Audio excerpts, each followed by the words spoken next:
Começando a gravação, então, a gente vai, como sempre, começar com as preces, depois a gente vai fazer a meditação conduzida pelo Lama, e depois a gente recomeça, né? Segue com a leitura e a contemplação do livro.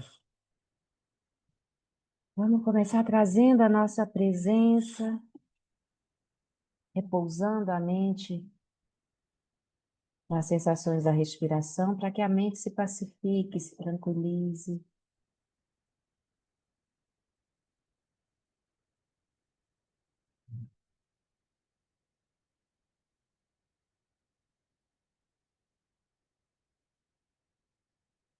A gente recolhe a mente dos momentos passado ou futuro, trazendo-a para o momento presente.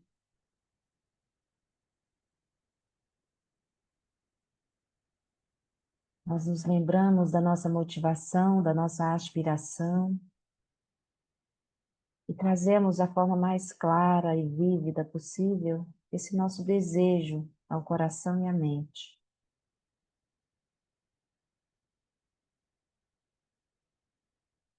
Que possamos todos realizar essa nossa aspiração genuína para o nosso próprio bem-estar e para o bem-estar de todos os seres.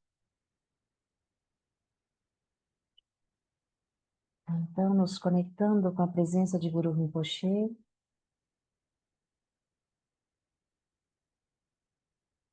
com o Dharma, a Sangha,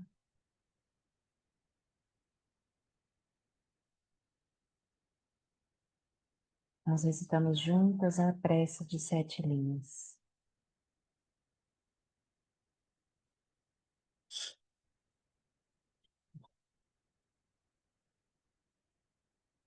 Om, na fronteira noroeste de Odiânia, no coração de um lótus, está sentado aquele renomado como Padmasambhava, que alcançou o espantoso Supremo Cid e está cercado por uma hoste de muitas daquinis. Seguindo suas pegadas, dedico-me à prática. Por favor, aproxime-se e conceda suas bênçãos. Guru Prema Siddhi. Om Orgen Yogi Nujamsam Pema Gesardam Pola Yansen Chogi Nyodrunye Pema June Jesudra Kordo Kandro Mampeku Yeki Jesuda Grupi Jinde Lati Sheksu So Guru Pema Siddhi Hum Orgen Yogi Nurjansan Pema Gesardam Pola Yatsen Chogi Nyodrunye Pema June Jesudra Kordo Kandro Mampeku Keki Jesuda Kruki Dinde Lapti Sheksu So Guru Pema Siddhi Hum.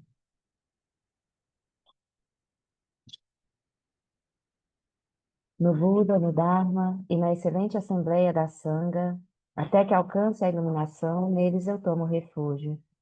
Através da minha prática das 6 perfeições, possam todos os seres sencientes alcançar o estado búdico. Sangye Todan Sochi Chonala Jancho Bardo Dagni Chaksuchi Dagi de so de Pesonante Drola Pentir Sanje Drupacho Sanje Chodan Sochi Chonawa Jancho Bardo Dagni Chatsuchi Dagi de so de Pesonante Drola Pentir Sanje Drupacho.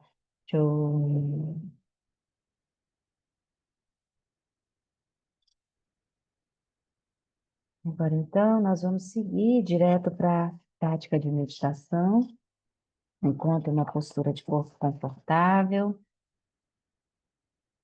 Hoje nós faremos uma prática de Vipassana, investigando a originação, localização e dissolução das aparências mentais. Uma meditação conduzida pelo Lama Ala, no retiro do Dharma Tolo, em 2016. Só um instante.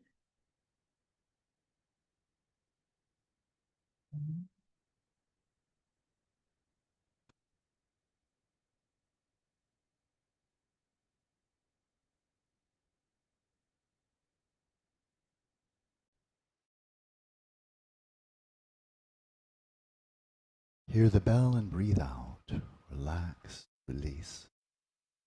Ouvindo o sino, relaxa, expira, solta.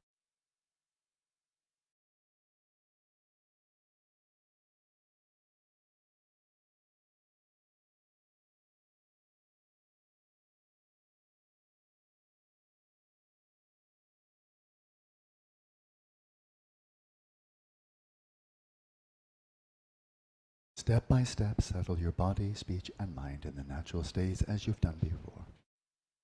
Passo a passo, estabeleça o corpo, a fala e a mente em seus estados naturais, como você fez anteriormente.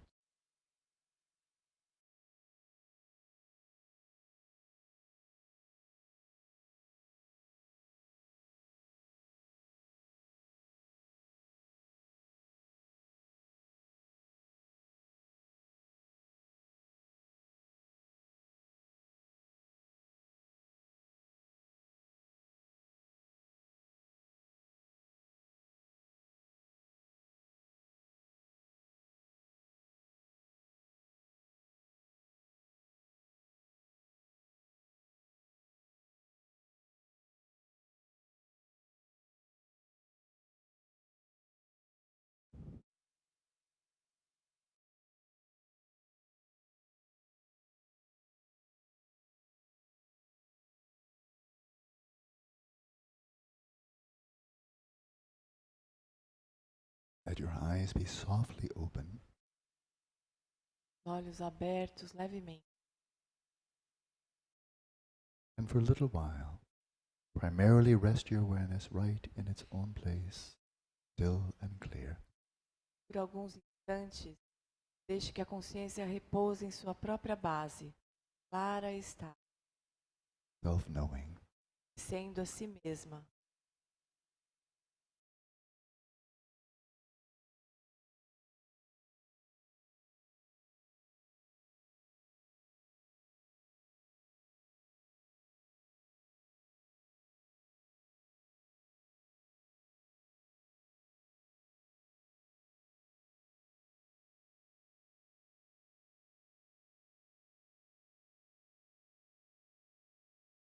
And with your peripheral awareness, simply note the rhythm of the breath. Perifericamente, tome consciência do ritmo da respiração. And as the breath flows in, invert, arouse, accentuate your awareness of awareness. O ar entra, intensifique, acentue a consciência da consciência. And as the breath flows out, release your awareness into space without an object. Quando o ar sai, solte a sua consciência no espaço, sem qualquer objeto.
And for a very short time, simply rest simultaneously in the clarity of your awareness without an object, empty of an object, empty of thought. Por alguns instantes, repouse simultaneamente na claridade da consciência, vazia de objetos.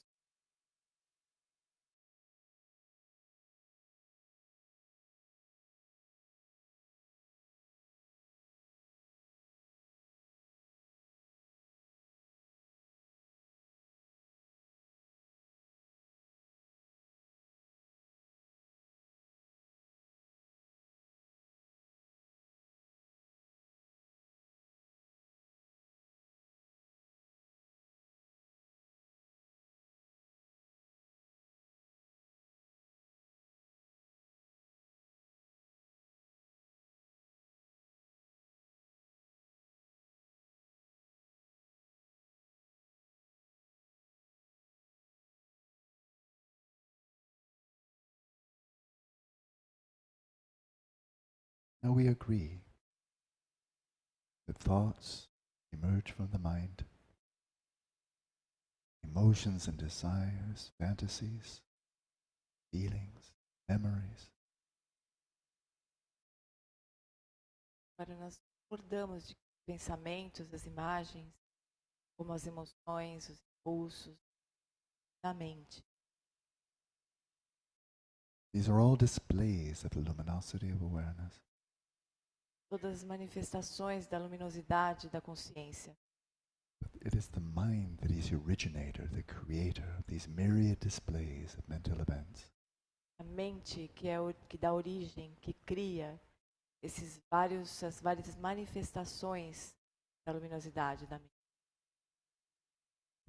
But now, what is the origin? Agora, qual é a origem? It's easy to say they come from the mind. Fácil dizer que eles vêm da mente.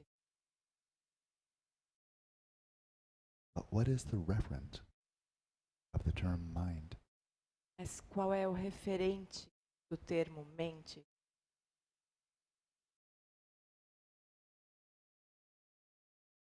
Now we enter not into philosophy or analysis, conceptualization, Agora nós não estamos usando análise, filosofia, conceitualização, but radical empiricism. mas o empiricismo radical. Probe right into the very nature of your mind. Investigue diretamente a natureza da mente. As these thoughts, feelings, and so on emerge, examine very closely. Where do they come from? Quando surgirem os pensamentos, as emoções, investigue diretamente com atenção onde eles vêm. Not a matter of thinking about it or providing some conceptual answer. Não é uma questão de pensar a respeito, vir com alguma resposta conceitual. It is a matter of observing very, very closely. É questão de observar muito atentamente.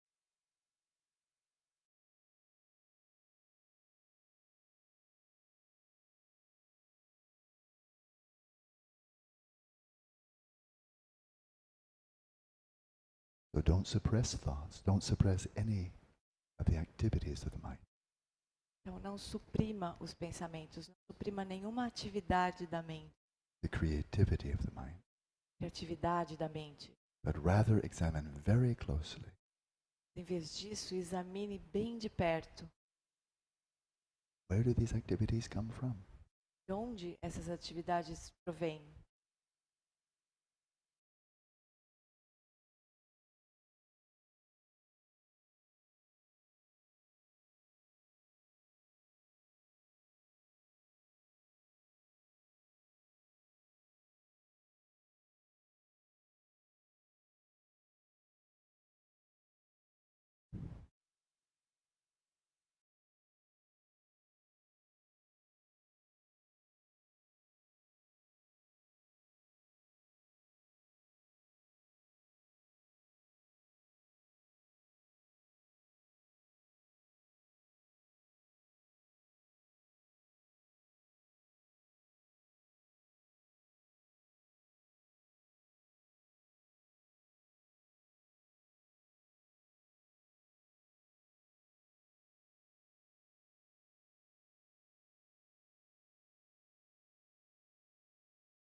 And then once a mental event has arisen, again a thought, an image, desire, whatever it may be, Quando então um evento mental surge, um pensamento, um desejo, qualquer que seja, where is it located? ele está localizado Right inside your head? dentro da sua cabeça. Don't think about or imagine it, but examine closely. Where is it located? Não pense a respeito, não imagine, observe onde que ele está localizado. Inside the head? Outside the head? Dentro da cabeça, fora da cabeça.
Then sooner or later these mental events, thoughts, desires, and so on, they vanish, they disappear. Em algum momento, esses eventos mentais, pensamentos, imagens, emoções, eles se dissolvem, desaparecem. So where do they go? Para onde que eles vão? Do they go up or down? Vão para cima, para baixo, Do they go outside of the mind? para fora da mente? Do they disappear right where they are? Desaparecem exatamente onde eles estão? But where do they go? Para onde que eles vão? Where do dead thoughts go? Para onde que os pensamentos mortos vão?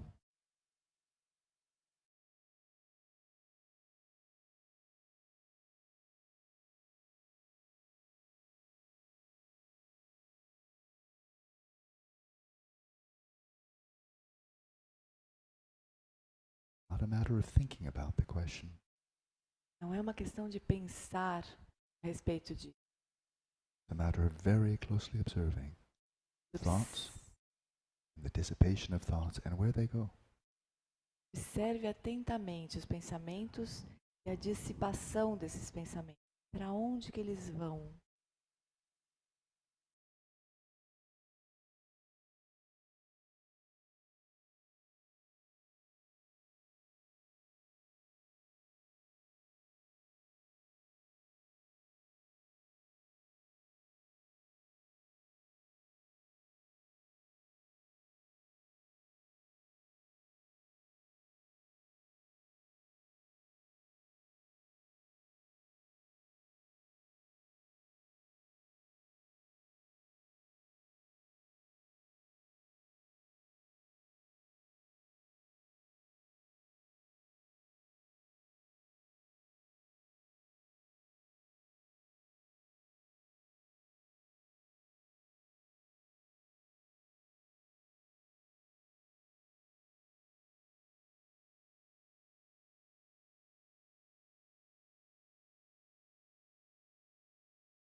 It's not enough to say, I don't know.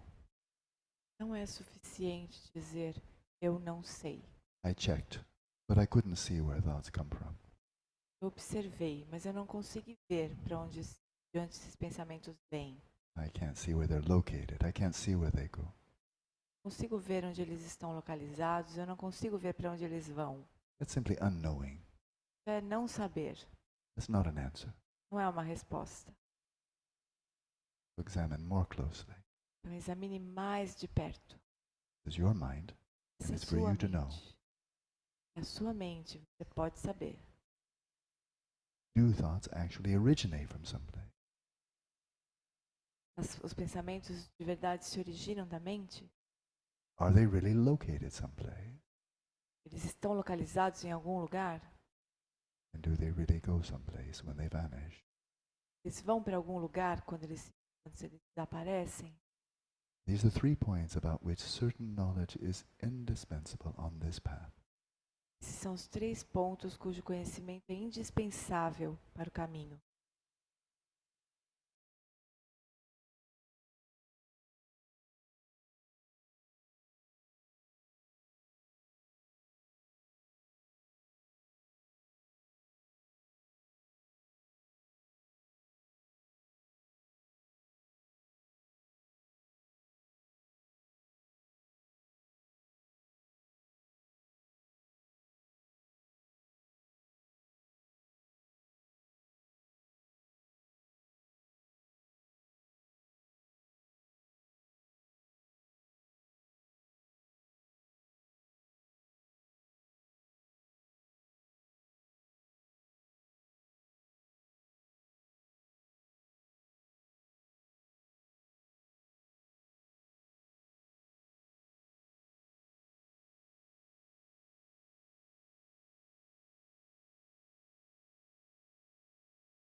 Simply rest for a moment at ease in the nature of your own empty awareness.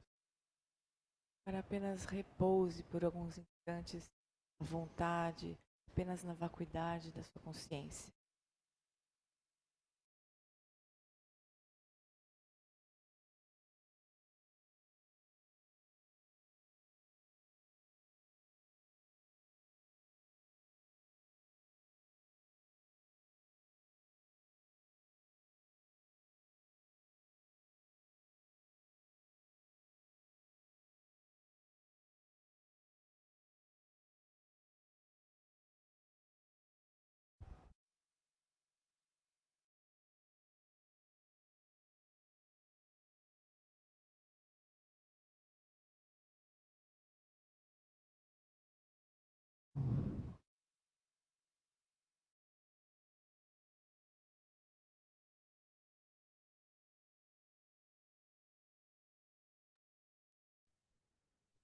Muito bem.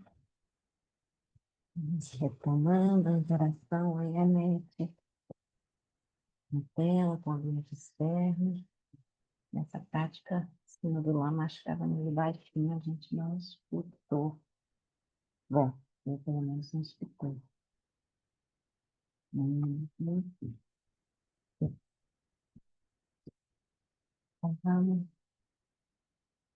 gentilmente trazendo a presença de volta da interação com a tela. A gente seguir nessa leitura. Eu trouxe essa prática hoje, uma prática de Vipassana, né, de investigação, porque é muito importante, se a gente pensa nas 4 incomensuráveis, né, a gente cultivar essas 4 qualidades do coração. O ponto de partida é, sem dúvida, a motivação, o desejo de cultivá-las. Mas se a nossa atenção, primeiro de tudo, se a nossa atenção estiver dispersa, vai ser muito difícil a gente tomar contato profundamente com essa experiência da bondade amorosa, da compaixão, da alegria empática e da imparcialidade, da equanimidade, né? Então, a atenção, antes de tudo, precisa estar minimamente equilibrada. E aí, quando a atenção está minimamente equilibrada, né, a gente se lançar nesse caminho. A gente se lança, na verdade, para cultivar o equilíbrio da atenção, né? Começando por aí. E aí a gente percebe que quando a atenção se equilibra, a gente não é arrastado pelos eventos mentais, a gente, nessa pausa, nessa quietude, ainda que esporádica e curta, a gente percebe como essas aparências mentais, esses eventos mentais, eles nos tiram realmente a clareza das experiências, da percepção. E a gente percebe que a gente é arrastado, né? E aí, às vezes, a gente dá muito, às vezes não, quase sempre a gente dá muita solidez para aquelas aparências que surgem. Para a experiência de tristeza, de hostilidade, para o autocentramento, todas essas experiências que surgem como aparência para a mente, parece que elas estão realmente presentes na nossa experiência, que elas são reais, né? Verdadeiras mesmo. E aí, com essa prática, com as práticas de Vipassana, que a gente vai buscar o equilíbrio cognitivo, a gente vai investigar isso que a gente tem como tão verdadeiro, como tão sólido, como tão real. Qual é a natureza dessas experiências, né? Qual é a origem, localização e destino dessas aparências mentais que nos tiram a paz e que nos impossibilita, muitas vezes, de acessar essas qualidades que já estão presentes em nós. Então, a gente vai investigar essas experiências. Nessa prática de hoje, a gente vai investigar a origem, localização e destino dessas aparências mentais. E aí, à medida que a gente vai procurando essas 3 características, né? E o que a gente encontra? A gente não vai encontrar muita coisa, vai encontrar nada, né? E como que isso que a gente não encontra, que a gente não localiza, tem um potencial tão grande de nos roubar a paz, de nos tirar do caminho, de nos mover na agressividade, na hostilidade, de nos arrastar pela tristeza, tudo isso, né? Então, essas práticas todas, elas apoiam, né? O cultivo dessas qualidades, o cultivo da atenção, da sabedoria, das 4 incomensuráveis, elas são da nossa motivação, né? Pensando na equilíbrio alternativo, elas são interdependentes e se apoiam mutuamente. Então, quando a gente vai observando, investigando a natureza dessas experiências e reconhecendo que não há nada ali sólido, presente, existente por si, a gente vai arrefecendo, assim, diminuindo a força dessas experiências, dessas aparências mentais sobre as nossas ações, sobre as nossas escolhas, sobre a nossa mente. E aí o nosso coração pode ir se abrindo com mais leveza, com mais amorosidade, né? Porque a gente vê que realmente não tem motivo para ser hostil. E aquilo que é a causa desse sentimento de hostilidade não tem uma existência inerente, né? Não tem. E a gente vai investigando, né? E a gente vai observando essas experiências e elas vão cedendo. Aquela força que elas têm vão cedendo. E a gente vai conseguir cada vez mais se aprofundar nessas experiências das quatro incomensuráveis. Até que a gente alcança, né, a equanimidade, lá no fim do nosso livro, né, que é talvez, não sei para vocês, assim, mas talvez dentre as quatro, mais difícil, né, de ser cultivada, que realmente a gente direcionar para todos os seres, sem diferenças, sem fazer diferença, né, entre os algozes e as vítimas, é realmente muito difícil. A gente vai devagarzinho desenvolvendo essa possibilidade, né? E aí chega um momento que eu acredito que nós vamos conseguir. Então vamos voltar para o nosso livro e a gente vai seguir com a leitura no livro físico, na página 94. Nós paramos na semana passada aqui no cultivo da bondade amorosa por si mesmo. Vamos seguir. O primeiro passo para cultivar a bondade amorosa é dedicar um tempo à meditação discursiva. O que fizemos até agora na prática de Shamatha é não discursivo, estabilizar a mente e cultivar a vivacidade. Caminho que a gente fez até agora no livro, né? Por mais valioso que isso seja, pode ser complementado pela meditação discursiva. Quando o Buda disse, eu visitei os quatro campos, ele estava dirigindo a mente dele. Da mesma forma, direcionamos nossas próprias mentes, metaforicamente, para os quatro campos, explorando o mundo, nossa própria experiência, nosso próprio passado, as pessoas que conhecemos e as experiências do outro. Mesmo em uma meditação discursiva, isso ajuda a estabilizar a mente. Você pode começar praticando a atenção plena à respiração.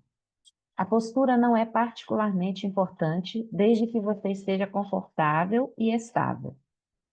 A prática da bondade amorosa começa consigo mesmo.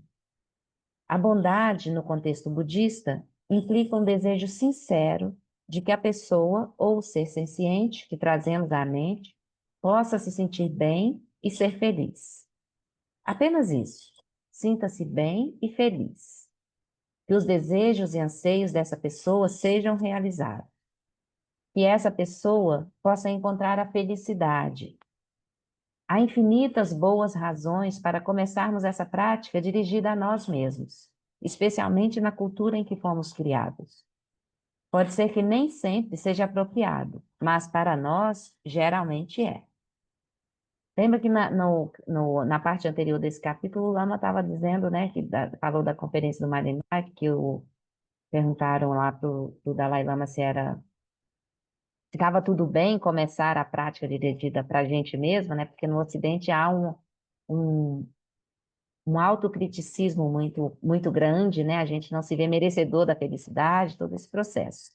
Então, aí ele está dizendo que é útil para nós, principalmente, né? Que temos essa mania, vamos dizer assim, essa forma de olhar para a gente mesmo, que a gente comece por nós, cultivando a bondade amorosa para com nós mesmos, reconhecendo esse nosso anseio, esse nosso desejo inato de ser feliz, e reconhecendo que nós, sim, podemos e merecemos cultivar e encontrar e cultivar as causas dessa felicidade. Então, nós começamos com uma visão da natureza da natureza da prática. Qual é o objetivo da prática? O que ela produziu ou pode nos proporcionar? Lembre-se de alguma imagem como se buscasse uma visão. É muito útil ter uma visão clara do que é o florescimento e a felicidade humana. O que o seu próprio florescimento humano implica? Como você o imagina? Sustentando essa visão, formulamos um desejo de que nós mesmos possamos cultivar essas qualidades por meio da prática, que possamos avançar e prosperar nesse caminho, que a nossa prática produza os frutos para os quais foi concebida e nos traga bem-estar, tanto internamente como na relação com os outros. Que possamos nos inspirar e nos dedicar à prática para que esses frutos possam amadurecer. Podemos também dar pequenos passos para integrarmos o cultivo da bondade amorosa com a prática de Shamatha, desejando a nós mesmos os benefícios e bênçãos da prática de Shamatha. Podemos deixar que a benevolência desse anseio nos impulsione na prática de Shamatha. Nossa motivação básica, né? Há grandes bênçãos que podem ser derivadas da prática de Shamatha.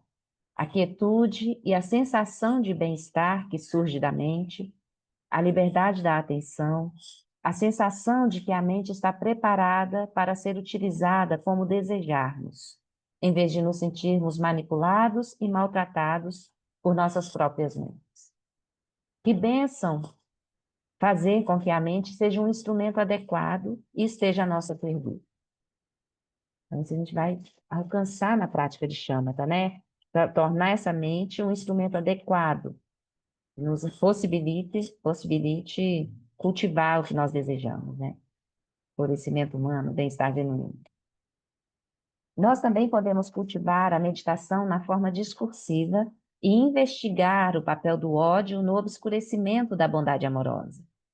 É claro que há muitas coisas que obscurecem a bondade amorosa, mas, de acordo com a experiência do Buda, o adversário número 1 da bondade amorosa é o ódio. Outro termo para esse inimigo é desprezo ou ódio temperado com um senso de superioridade. Você não é apenas desprezível e indigno de qualquer tipo de felicidade ou bem-estar, mas você é absolutamente inferior.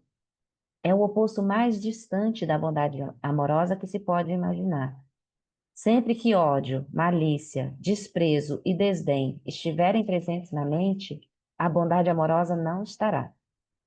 Se a bondade amorosa estiver presente, nenhum desses opostos terá lugar.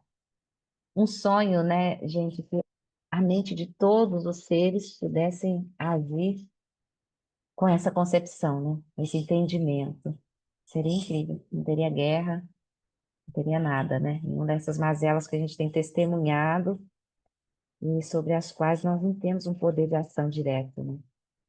Então, acho que convém, assim, dentro de onde a gente está, tendo isso em mente, né? Tendo nós aqui nos lançado nesse caminho, nessa compreensão das causas do sofrimento e das causas da felicidade, do bem-estar genuíno, convém a gente dedicar também os méritos da nossa prática para que essas mentes que causam tanto malefício, essas mentes tão odiosas, né, que elas consigam ter lucidez para reconhecer que esse não é o caminho para o bem-estar. Elas estão enganadas, então a gente pode trazer esse desejo no nosso coração. Essas pessoas que causam tanto mal a tantos seres, a populações, que elas realmente percebam que é uma ação equivocada, que é, né? Ainda que isso não tenha um impacto direto agora, né? Mas a gente pode desejar, pode aspirar, pode dedicar, quem sabe em algum momento essas mentes e corações tão tomadas por ódio e hostilidade, senso de superioridade, desprezo, elas são tocadas, realmente ocorre uma transformação. Como o ódio influencia as comunidades humanas e as vidas dos indivíduos? À medida que nós mesmos sucumbimos a essa aflição, como ela influencia as nossas próprias vidas? Como podemos fazer disso uma prática completamente pessoal, nos lembrando de tudo o que sabemos sobre as nossas próprias vidas e sobre as vidas das outras pessoas, individual, social, globalmente? Quais são os efeitos do ódio? Qual é a sua natureza, a sua qualidade, Apenas observe. Você não precisa aceitar nenhum dogma. Confira por você mesmo. Isso é uma orientação para a gente trazer para a nossa reflexão, né? Nossa prática mesmo, é uma orientação de prática que o Lama está fazendo aqui. E então, veja as alternativas. Pense nos casos em sua própria vida, nas vidas de outras pessoas, das comunidades, em que você pode dizer, sim, houve injustiça. E ainda assim, as pessoas responderam com tolerância, paciência e força. Responderam com coragem, mas sem agressão. Pense na relação entre o ódio e o medo. Tolerância e paciência podem ser os opostos exatos do medo e da ansiedade, mas certamente são opostos. Podem não ser os opostos exatos do medo e da ansiedade, mas certamente são opostos. Eric Fromm disse: o amor é a ausência do medo.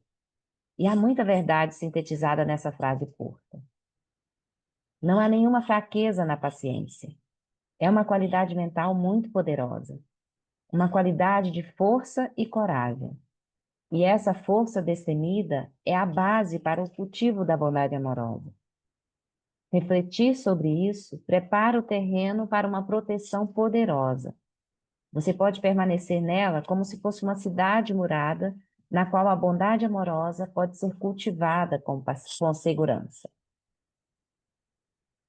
A prática, dessa forma, passa para o reino da imaginação, abrindo o coração para deixar a bondade amorosa fluir na forma dessas 4 expressões.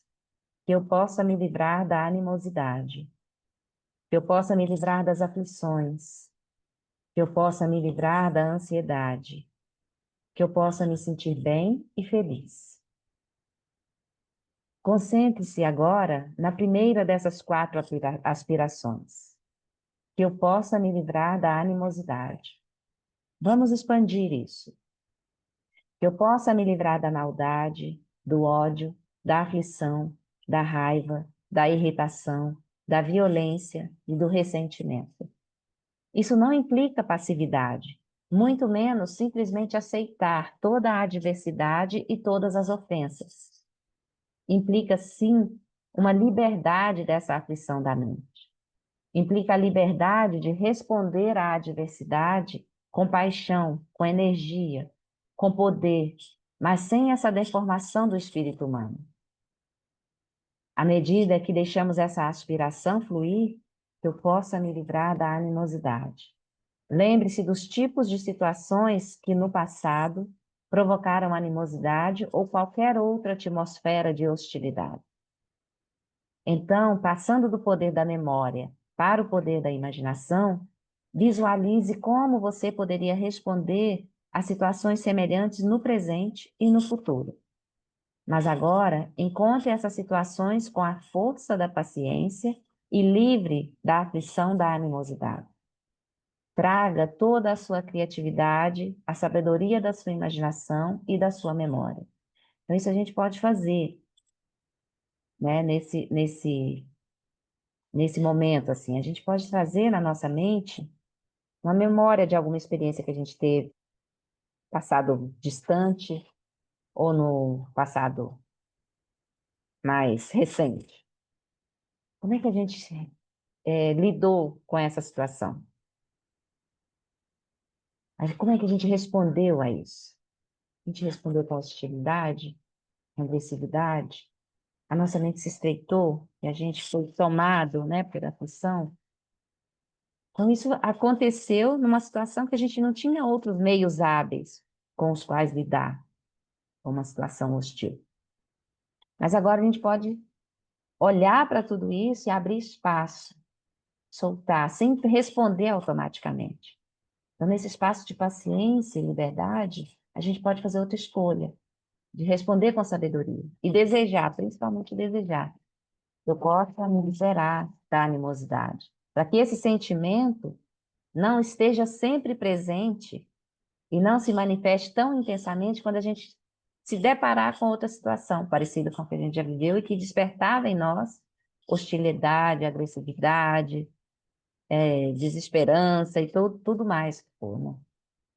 Então, a gente vai usar essas experiências como elemento da nossa prática, para a gente observar, perceber como a gente lidou e perceber que há uma forma diferente possível, com mais liberdade, para a gente lidar com situações assim, né? Então, Aline, por exemplo, uma pessoa me ofende, eu fico quieta, né? Mas não adianta ficar quieta, é não sentir a raiva, não é isso? É, isso. Liberar o sentimento, a emoção que vem, Isso. né? Que Não não é só é, não responder, não é só não responder, ou, né? É não sentir, né? Aquelas aflições, a raiva, né? O ódio, sei lá. não é nem não sentir, né? Porque a gente vai sentir, mas é liberar, sabe? É não se prender a ela, não ficar grudado nelas. E ruminando a partir disso, e imaginando respostas para dar a partir dessa experiência de ódio, de agressividade. Porque essas experiências, né, movidas por ódio, agressividade, hostilidade, elas não vão nos levar no lugar que a gente quer, que a gente tem como destino, que é o florescimento humano, a felicidade genuína, né? Esse é o nosso norte. É para esse lugar, entre aspas, né, que a nossa bússola está direcionada. O cultivo do florescimento humano, da felicidade genuína, do bem-estar genuíno, que inclui as quatro incomensuráveis, né, e sabedoria. Então, quando a gente se depara com experiências assim, que despertam em nós essas emoções, a gente não nega também a emoção, a experiência que está ali, mas a gente não se agarra a ela, a gente se libera. E aí a gente não responde na hora, por quê? Se a gente vivenciou uma situação que despertou em nós sentimento de ódio, se a gente der uma resposta de bate-pronto, a resposta não vai ser construtiva para o nosso caminho, não vai ser agregadora na relação. Então, por isso a gente não responde na hora, mas não com o intuito de suprimir a emoção que a gente está sentindo, mas com o intuito, sim, de sentir aquilo e liberar. Aí tem que ter paciência, né? No sentido de que não vou responder de bate-pronto. Volta. Aí entra a paciência e entra essa liberação da experiência. E aí a gente pode lidar com isso de um outro lugar.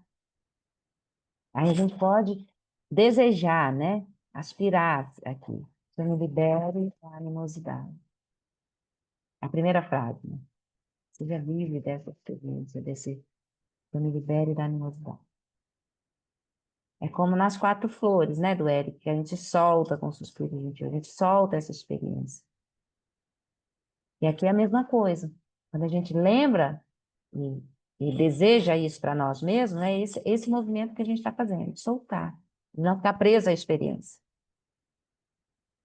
Então, esse é o movimento que a gente faz. E lembrando, né, o Lama já disse aqui nas linhas anteriores, mas essas práticas das quatro incomensuráveis são práticas discursivas. Então, a gente vai usar o poder da nossa mente a nosso favor. A nossa mente criativa, maravilhosa, que cria coisas enlouquecedoras e sofrimentos, a gente vai usar esse mesmo poder criativo, mas agora para cultivar qualidades e possibilidades, né? A gente se lança no reino das possibilidades, a gente não tem a realização ainda, mas a gente se lança no reino das possibilidades. E aí a gente vai realizando isso, pouco a pouco. E à medida que a gente vai trazendo isso cada vez mais presente no nosso fluxo mental, isso vai se tornando parte da nossa forma de compreender. Aí, quando a gente se depara com uma situação que despertaria em nós hostilidade, pode ser que vem junto com a experiência de hostilidade, de ódio, que for, essa lembrança, né, que eu me liberte dessa experiência. Me liberte da animosidade, do ódio, do ressentimento. Pode vir simultâneo. Então, é um caminho, a gente vai praticando, vai se lembrando, soltando. E aí é isso, né? Não há nenhuma fraqueza na paciência. Isso daqui a gente já leu. Então, a gente vai, que eu possa me livrar das aflições, que eu possa me livrar da animosidade, que eu possa me livrar da ansiedade, que eu possa me sentir bem e feliz. Concentre-se agora na primeira das aspirações que a gente falou, que eu possa me livrar da animosidade. Vamos expandir isso para que eu possa me livrar da maldade, do ódio, da aflição, da raiva, da irritação, da violência, do ressentimento.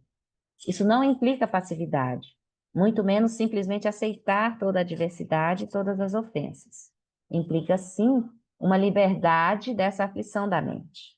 Implica a liberdade de responder à adversidade com paixão, com energia e com poder, mas sem essa deformação do espírito humano. À medida que deixamos essa aspiração fluir, que eu possa me livrar da animosidade. Lembre-se dos tipos de situações que no passado provocaram animosidade, hostilidade ou qualquer outra atmosfera de hostilidade. Então, passando do poder da memória para o poder da imaginação, visualize como você poderia responder a situações semelhantes no presente e no futuro. Mas agora encontre essas situações com a força da paciência e livre da aflição da animosidade. Traga toda a sua criatividade, sabedoria, da sua imaginação e de sua memória. A gente já leu, né? Seguindo, então, em face da adversidade, quando testemunhamos um acontecimento que é simplesmente terrível, Shantideva aconselha: se há remédio, então para que serve a frustração? Se não há remédio, então para que serve a frustração? Quando reconhecemos com a nossa sabedoria discriminativa que não há nada que possamos fazer, ele nos aconselha a simplesmente reconhecermos isso, sem nos perturbarmos, sem nos sentirmos infelizes e muito menos furiosos. Conseguir fazer isso é um desafio, né? Tem o que a gente possa fazer, e ainda assim, vamos reconhecer, não nos perturbar, não ficar infeliz, nem furiosos. Pode ser que você sinta que não quer se debruçar sobre aspectos negativos como esse. Alguns psicólogos defendem que focar, até mesmo na ausência da negatividade, ainda é focar na negatividade. Do ponto de vista deles, é melhor gastar mais tempo trabalhando com afirmações, concentrando-se em onde você deseja ir, em vez de onde você não quer estar ou naquilo de que você gostaria de se livrar. Acho que há valor em ambas as visões. O que é benéfico não é meramente entregar-se à animosidade, à ansiedade ou às aflições, mas sim trazê-las à mente porque são parte da realidade da nossa experiência.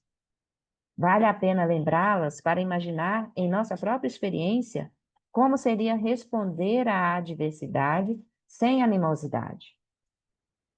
Como seria? Como seria não se permitir sucumbir a essa aflição? Como seria enfrentar as situações com coragem, com criatividade e com energia? A ansiedade é um bichinho fedorento e pernicioso. Mesmo quando tudo está perfeito, você pode ter um cônjuge maravilhoso, um bom emprego, um lugar bonito, boa saúde excelente, e ainda assim você pode ser totalmente surpreendido pela ansiedade, porque talvez algo mude.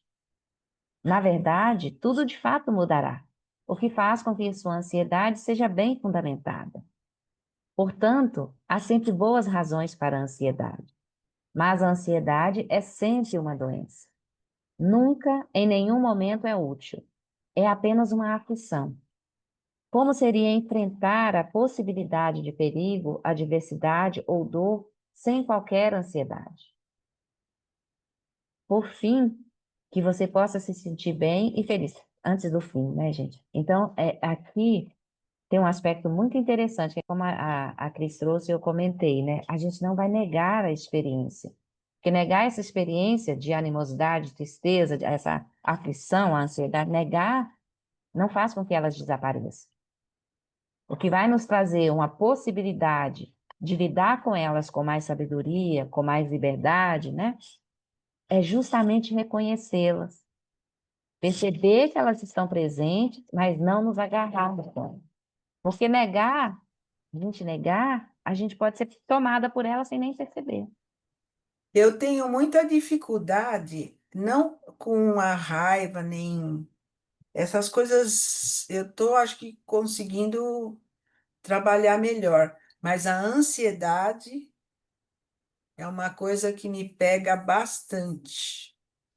Então, pega muita gente, né, Cris? E é como o Lama está dizendo, né? Ela é um bichinho pernicioso, assim, que ela não serve para nada. a não ser para nos afligir. Porque as emoções, elas têm uma qualidade, uma característica positiva na nossa vida, né?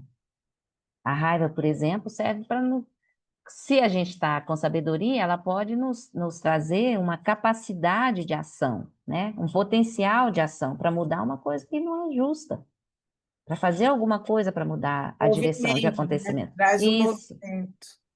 isso. Aí a gente precisa ter sabedoria para ser um movimento positivo e construtivo, né? Então, a tristeza, ela comunica essa possibilidade, esse desejo de conexão, de cuidado. Cada experiência emocional, ela vai trazer características, ela vai trazer experiências que são positivas para a nossa vida. Agora, a ansiedade não. A ansiedade não traz nada de bom. Ela É. só gera, só aflige a mente, só aflige. Então, a gente vai precisar aprender a lidar com isso, né? E a forma de lidar com essa experiência, as 4 incomensuráveis, em especial a bondade amorosa, ajuda, né? É uma forma da gente ir lidando, reconhecendo isso em nós e abrindo espaço. As práticas de shamatha, super, super importantes, porque a gente vai perceber isso surgindo, mas não vai ser arrastado por ela. E as práticas de vipassana, onde a gente vai investigar a natureza dessas experiências. Então, como eu disse no início de hoje, esse combo todo, ele vai nos apoiar nessa transformação interna, para que a gente realmente consiga culminar, alcançar a culminância do caminho de desenvolver essas habilidades de ação com a gente mesmo e com os outros, a partir da sabedoria e da compreensão.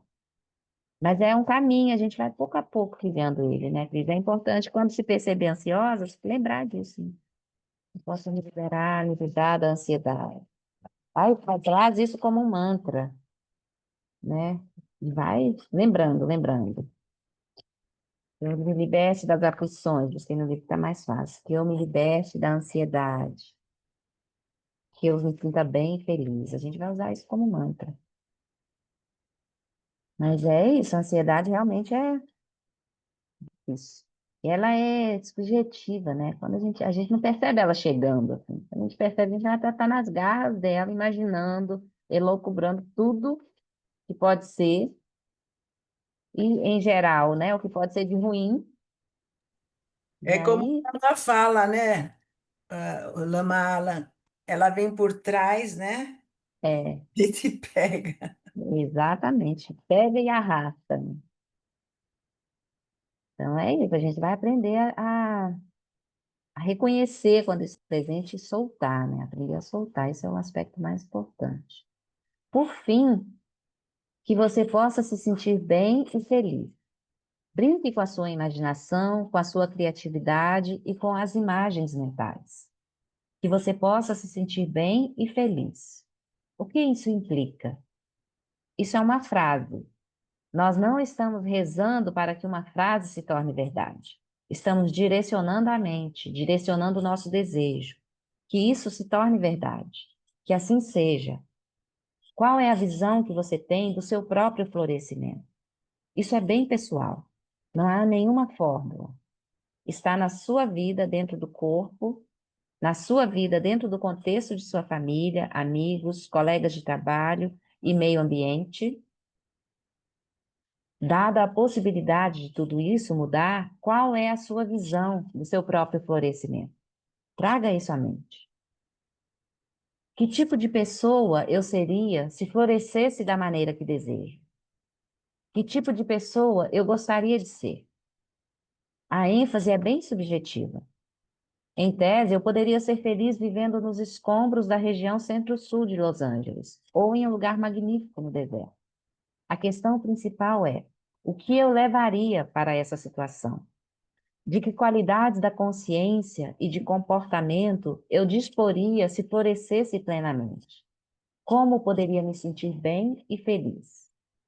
Tem muitas camadas aqui, né, gente? Então, quando o Lama traz aqui essa pergunta, qual é a visão que você tem do seu próprio florescimento? Isso é um bom exercício para a gente fazer escrito, sabe? E depois contemplar as nossas respostas na prática. De repente, na semana que vem, a gente está juntos, mas eu vou mandar as 4 questões dessa prática guiada no grupo, que aí se vocês quiserem fazer, escrever aí, vocês podem fazer. É uma boa prática. Então, qual é a sua visão, a visão que você tem do seu próprio florescimento? Então, não tem uma resposta pessoal. E aí a gente vai considerar que você está na sua vida, dentro do seu corpo, no contexto da sua família, dos amigos, dos colegas de trabalho e do meio ambiente. Então, se a gente tiver a ideia de que o nosso florescimento advém dessas experiências, como é que vai ser? Porque tem a possibilidade que tudo isso vai mudar. E vai mudar, né? Inevitavelmente. Então, qual é a sua visão do seu próprio florescimento? Se todas as circunstâncias externas se modificarem agora, né, como é que eu fico?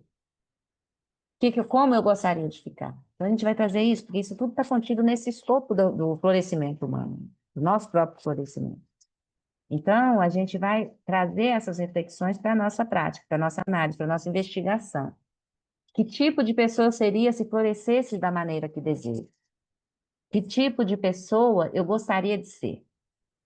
A ênfase é bem subjetiva, como o Lama diz, né? Então, a questão principal é, independente das circunstâncias externas, de onde eu morasse, né? De onde eu vivesse, com quem eu me relacionasse, o que eu levaria para essa situação? De que qualidades da consciência e comportamento eu disporia se florescesse plenamente? Como poderia me sentir bem e feliz?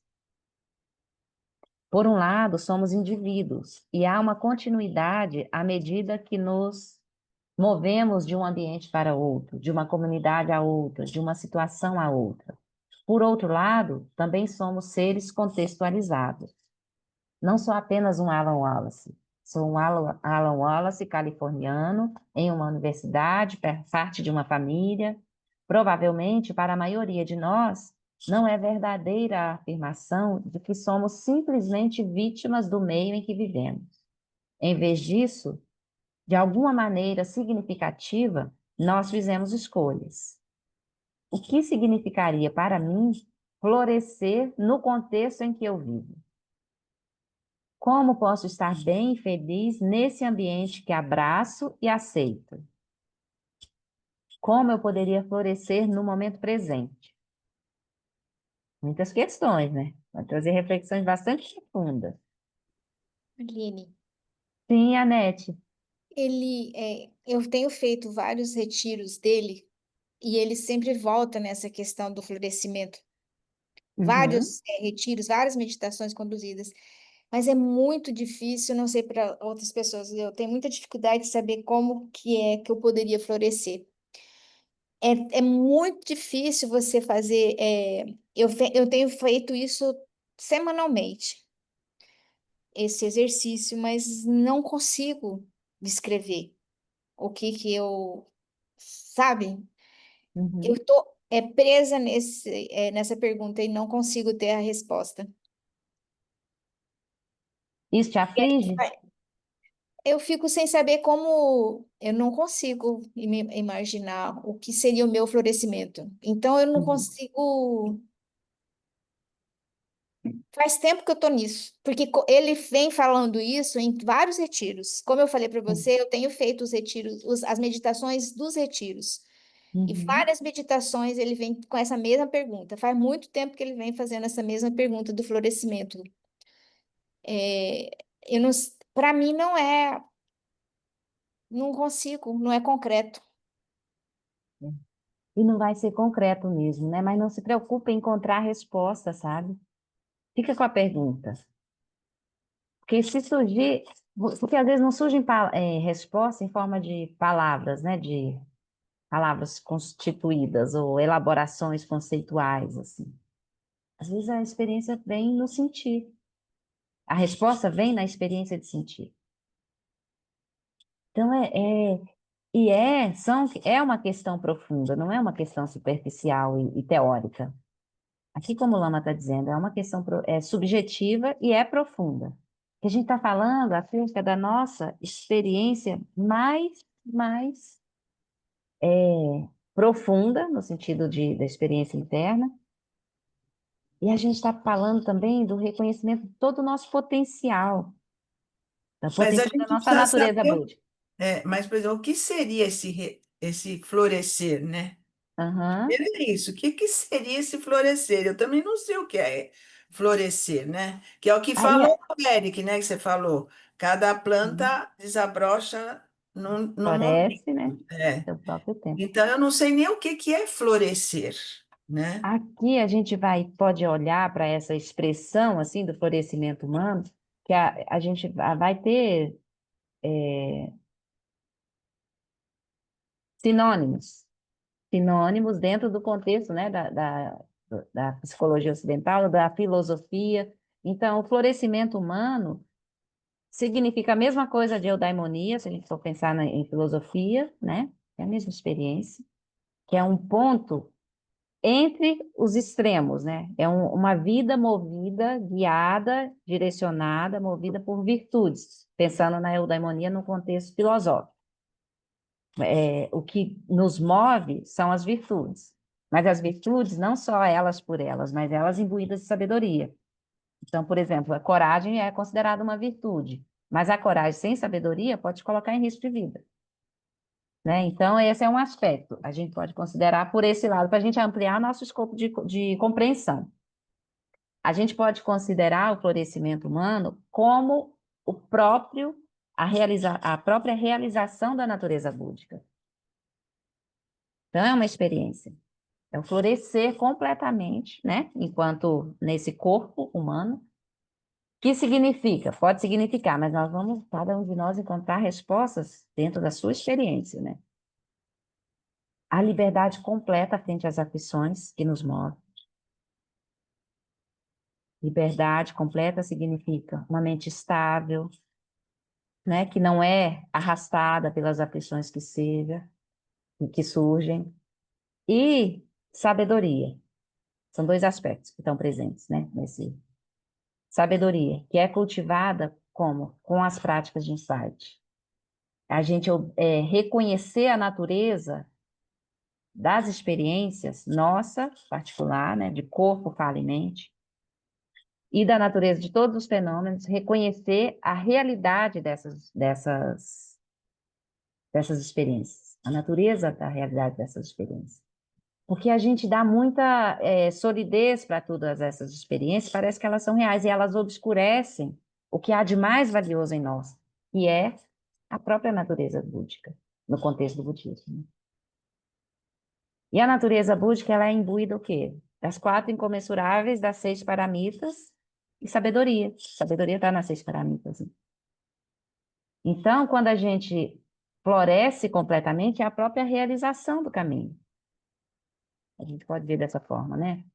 A iluminação, a liberação completa de todas as aflições, o cultivo, a realização da sabedoria e das 4 incomensuráveis, especialmente a compaixão. Então, o florescimento é esse caminho todo, né? A gente vai reconhecer em nós esse potencial dessa realização. A princípio, isso fica muito teórico, assim, mas depois a gente vai reconhecendo passo a passo que a gente dá no caminho, isso vai ficando mais claro e mais presente no nosso coração. Então, deixa de ser só teórico, passa a ser experiencial. Mas o florescimento humano, nesse contexto, como a Anete está dizendo, o Lama fala dele todo o tempo, e ele permeia ele é trazido todo o caminho, porque é a culminância do caminho também. Quando a gente florescer, a gente vai ser a flor de lótus totalmente desabrochada. A metáfora da flor de lótus ali, cada pétala tem um potencial de ação, né? E sabedoria, de qualidades e de virtudes, né? Cada uma das paramitas está ali manifesta. E aí a gente se move a partir dessa flor desabrochada. E às vezes, quando a gente ainda é o caule, né? Submerso no lodo, a gente não tem ideia do que é a flor desabrochada. Você parece, às vezes não tem nem ideia mesmo, a gente não tem ideia. Metafóricamente falando. E a gente ainda é o caulezinho que está lá, submerso no lodo. Mas é daí que tem que surge, né? Que brota a flor. Então a gente reconhece as nossas experiências, reconhece ainda que a gente está, né, submerso nesse oceano de sofrimento, mas que há um potencial de florescimento que já está presente. Que a flor não desabrocha sem o caule. Ela não nasce ali sozinha. O caule é que traz força, que alimenta, que nutre essa flor que vai desabrochar. Então a gente vai nos acolhendo com muito amor e muita compaixão onde a gente está. Se a gente ainda é o caulezinho do lótus, está tudo bem, né? Então é fundamental, assim, para que o lótus desabroche plenamente.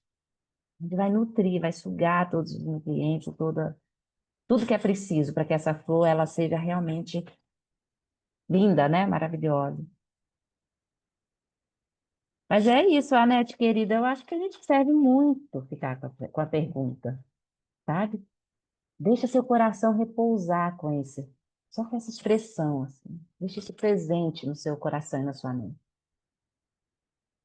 E aí, o Tuptendim fala isso no livro Coração Sem Medo. A gente tem muita pressa em dar respostas para as perguntas que a gente ainda não tem resposta. E aí, a gente busca respostas cognitivas, né? Mentais. Então, não é para ser assim. No caminho do florescimento, não é para a gente buscar resposta, de pensar sobre resposta, né? Mas mesmo na experiência de sentir. E também tem o livro da Elizabeth Matiz Langial, que é O Poder de uma Pergunta Aberta, né? Que também é maravilhoso. Então, assim, a gente que tem hábito de responder a tudo, às vezes se a gente não tem resposta, tudo bem, a gente fica com a pergunta. Então, eu estava angustiada, é porque eu não tenho a resposta. Toda E a, vez que eu a fico nessa. Elizabeth, a Elizabeth Matos fala nesse livro que a gente estudou com a G de manhã, a gente tem que se colocar nesse lugar de não saber. É, A gente não sabe. Esse, esse lugar é muito fértil, muito fértil. Porque quando a gente não sabe, todas as potencialidades que estão ali presentes, elas podem florescer, né? Podem surgir, se apresentar.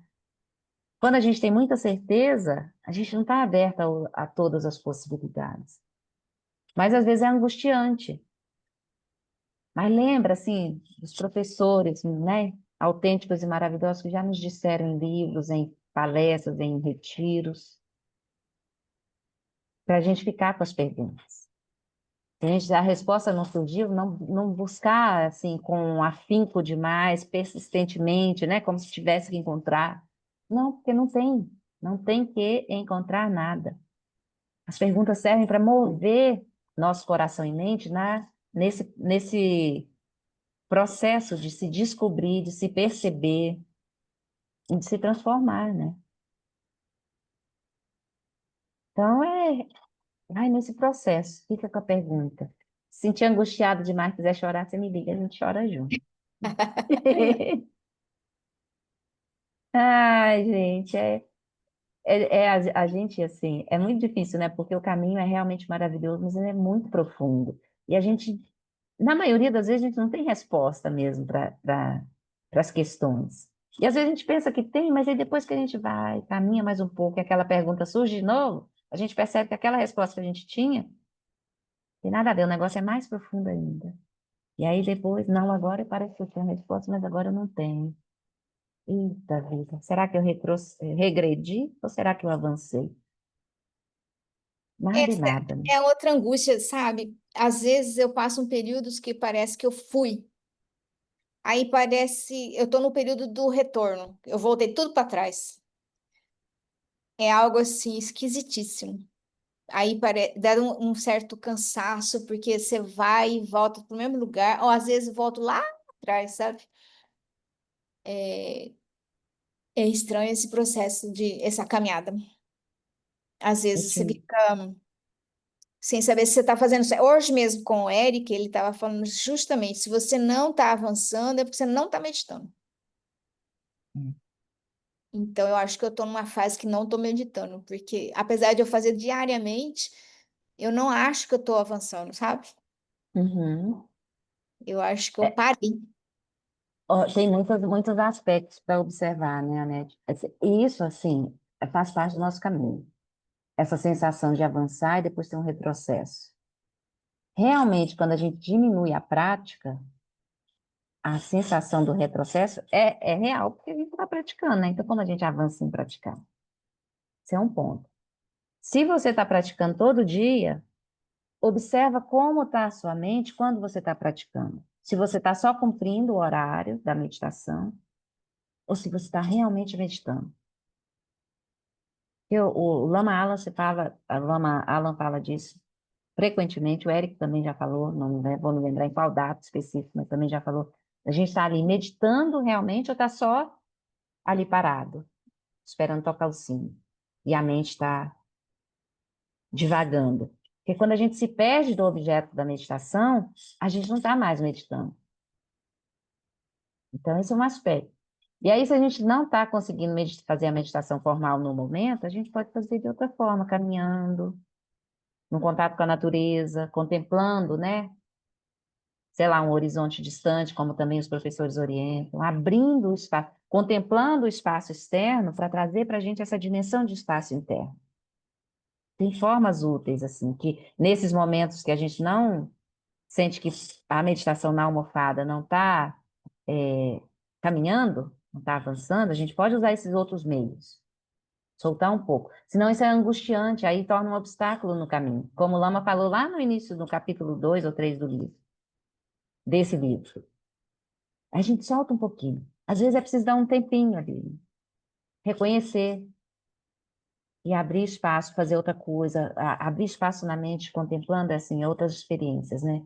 Mas tendo isso sempre presente, né? Que é esse o nosso objetivo, o nosso movimento.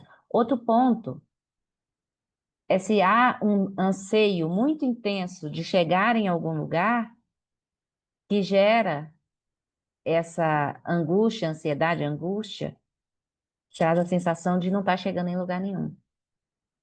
Sabe? Se tem uma expectativa muito grande.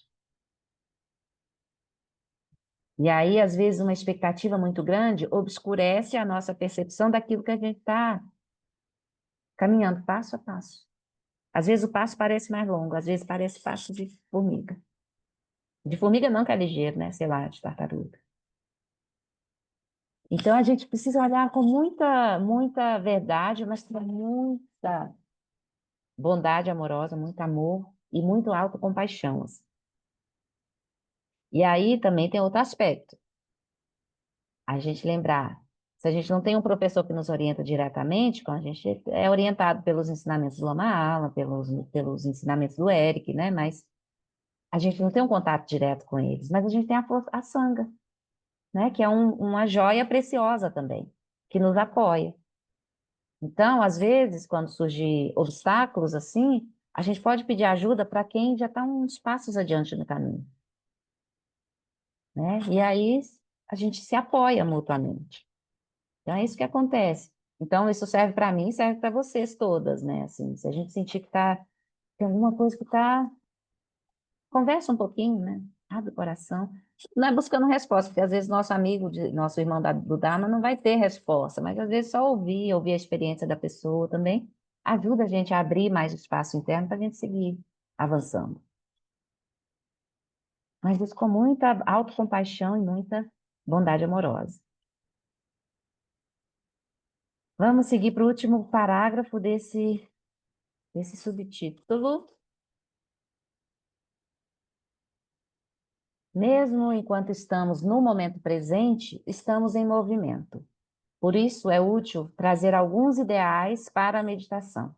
Podem ser ideais sublimes, até mesmo ideais extraordinários e incomensuráveis. Eles também fazem parte da vida presente. Convide-os a entrar. Convide-os a entrar, que eu possa ter uma longa vida para realizar esse ideal.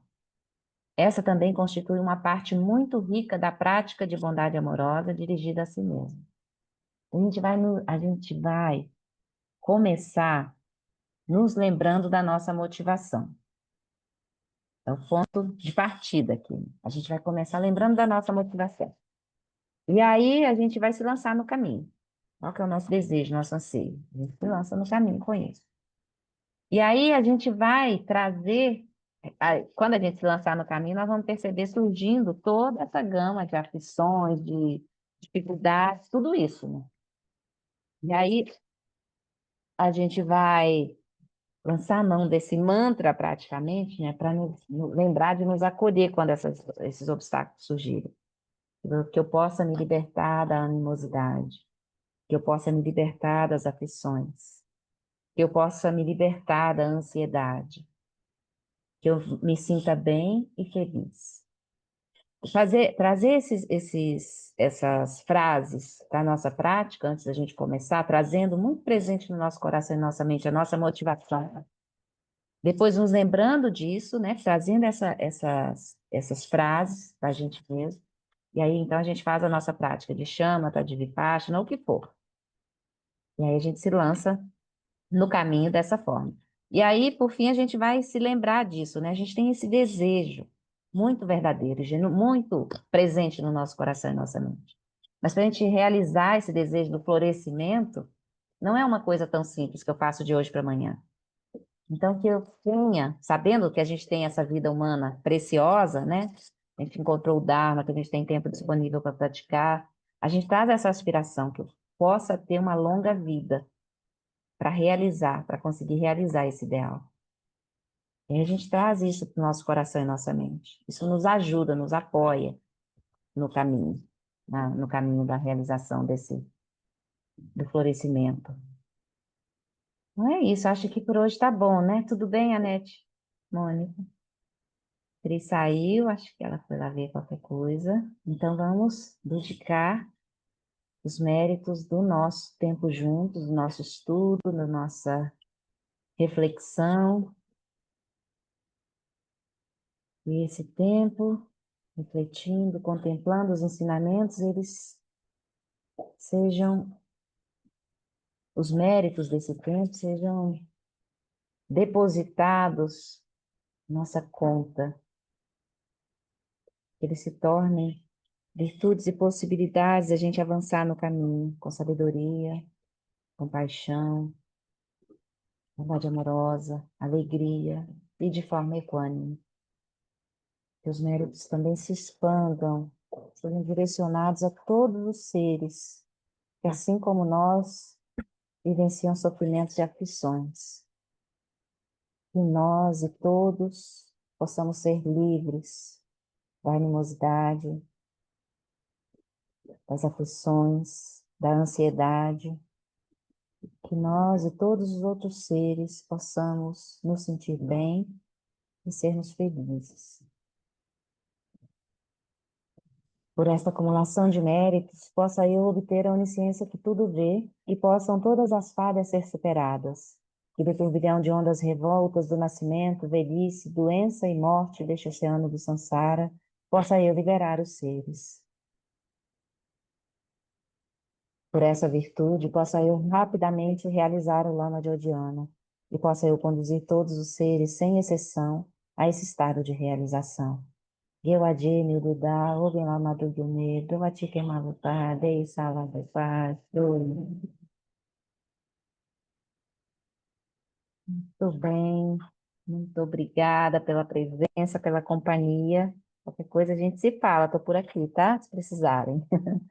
Beijo grande, nos vemos semana que vem ou no retiro, né? A gente se vê aí, Anete, no fim, nos próximos dias no retiro do Hélio. É, Mônica, beijo semana que vem, Dúlio também, eu acho, né? Beijo, cuidem-se, acolham-se com amor e compaixão. Beijo, gente. tchau.